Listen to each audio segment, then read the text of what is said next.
Bismillahirrahmanirrahim. Bismillah, alhamdulillah, wassalatu wassalamu ala rasulillah Sayyidina Maulana Muhammad bin Abdullah wa ala alihi wa sahbihi wa man tabi'a sunnah wa iqtada bihuda. Qala Sayyidina Imam al-Arif billah bin Athaillah Sakandari rahimahullahu rahmatal abrar wa amadana bi madadihi al-wafir fid darain amin. Al-Imam Ibn Athaillah beliau mengatakan al-aqwan zahiruha ghirrah wa batinuha ibrah. Fan-nafsu tanduru ila zahiri ghirratiha wal qalbu yanduru ila batini ibratiha.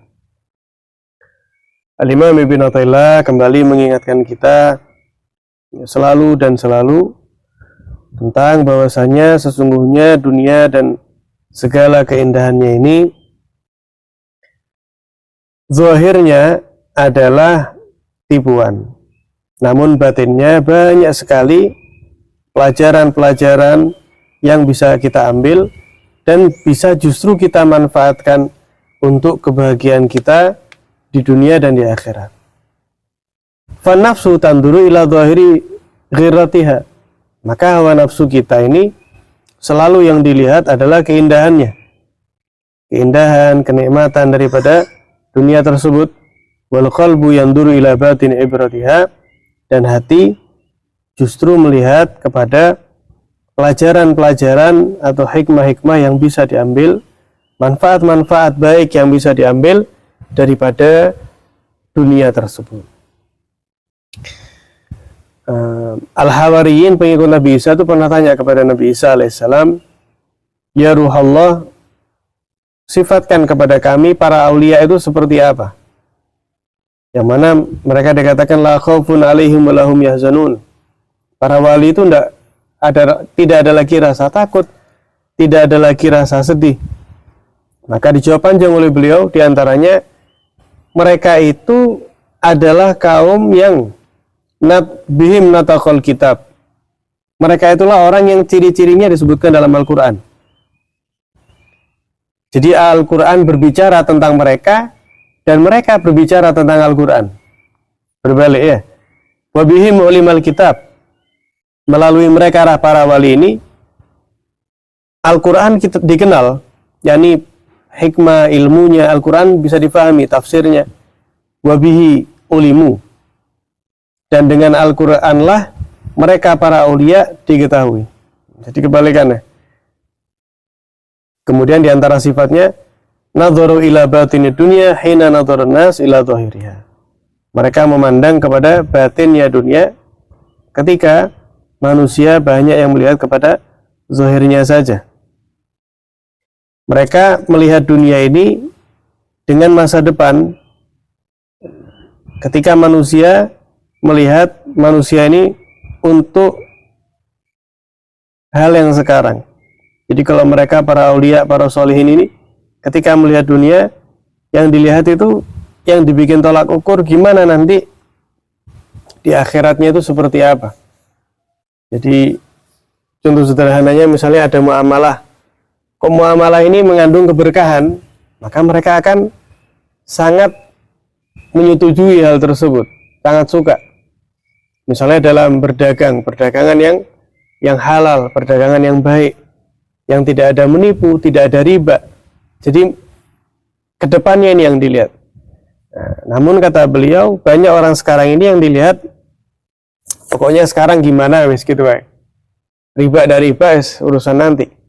Yang penting sekarang sudah bisa beli apa yang dia inginkan, nanti masa depannya wallahu alam. Nah, tapi kalau mereka para aulia enggak. Yang dilihat masa depannya nanti gimana ini ke depannya ini. Sehingga mereka mematikan hawa nafsu sebelum hawa nafsu mematikan mereka. Mereka meninggalkan apa yang melalaikan mereka dari Allah sebelum mereka ditinggalkan. Ya, sehingga mereka tadi itu dengan dunia adalah seperlunya, dan mereka berpaling dari segala hal yang berusaha memalingkan dia daripada Allah Subhanahu wa Ta'ala. Karena memang dunia ini enggak jadi tolak ukur ya, selalu kita renungi ini. Ada kalanya dunia itu memang menjadi nikmat Allah yang Allah berikan kepada hambanya.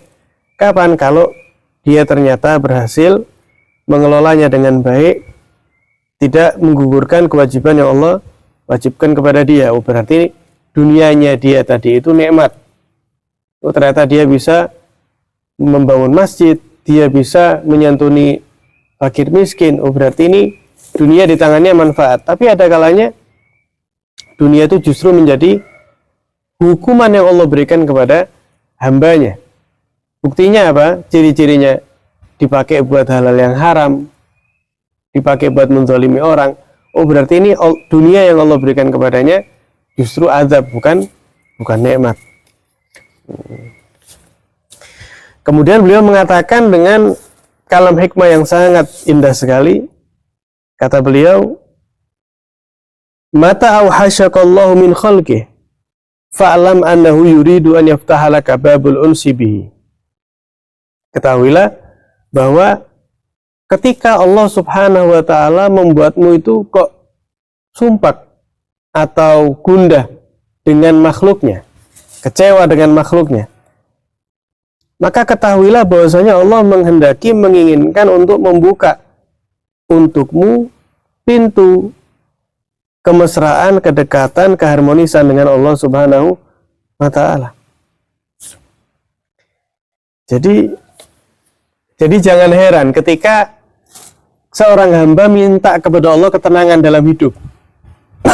Ada orang minta ketenangan sama Allah dalam hidupnya. Kemudian ternyata sedikit demi sedikit ada beberapa orang dalam hidupnya kok mulai jauh dari dia. Nah, makanya nggak perlu heran, karena itu merupakan jalan Allah Subhanahu wa taala untuk membuat kamu tadi itu tenang. Di antaranya dengan apa? Menjauhkan beberapa orang yang ternyata selama ini membuat kamu sumpek. Mungkin dari teman, mungkin dari rekan kerja atau lain sebagainya. Jadi ketika orang minta keterangan dari Allah, maka jangan heran ketika ternyata beberapa orang sedikit demi sedikit jauh darinya. Karena itu memang cara Allah Subhanahu wa taala untuk menenangkan dirinya tadi itu.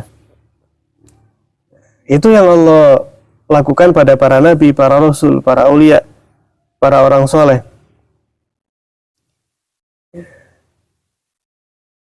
Apalagi mereka ya, para kaum sufi itu terdahulu, ketika Allah inginkan kepada mereka, maka mereka jauh dari manusia dan berkholwat. Tapi kholwatnya ini ibadah ya, ibadah tafakkur. Kemudian semakin menambah ilmunya. Sehingga dengan manusia secukupnya, selebihnya digunakan untuk mengupgrade dirinya tadi itu. Sampai kapan? Sampai kapan itu berlaku? Dikatakan hatta idza tafarraga khayaluhu minan nas, sampai pikirannya dia itu tidak melulu tentang manusia terus. Jadi tidak pikiri orang, yang dipikiri itu Allah, Allah, Allah. Kemudian hatinya itu zikir sama Allah ya, isinya itu zikir. Bukan benci orang, bukan gelisah sama ini dan itu. Kemudian anggota tubuhnya pun disibukkan dengan ketaatan kepada Allah. Nah, maka kalau sudah seperti itu, para aulia itu kalau sudah sampai derajat seperti itu, hina idzin yu'maruna birruju' ilal khalq. Nah, kalau mereka sudah menjadi seperti itu, maka mereka akan diperintah untuk kembali berbaur, bermasyarakat, untuk memberi petunjuk mereka, untuk mengajak mereka berdakwah kepada Allah Subhanahu wa taala dengan keislaman, iman dan ihsan. Ini tapi derajat para aulia ya. Nah, kalau zaman sekarang nunggu kayak gini, ya repot. Ya, tidak ada orang yang berdakwah nanti. Ya. Pun khalwah juga pernah kita bahas. Khalwah itu bukan berarti kemudian mengurung diri di kamar, gendeng ya, gila lama-lama. Nah, ini pun khalwah yang dimaksud berdiam ya. Kalau dengan berdiamnya dia itu memperbanyak ibadah.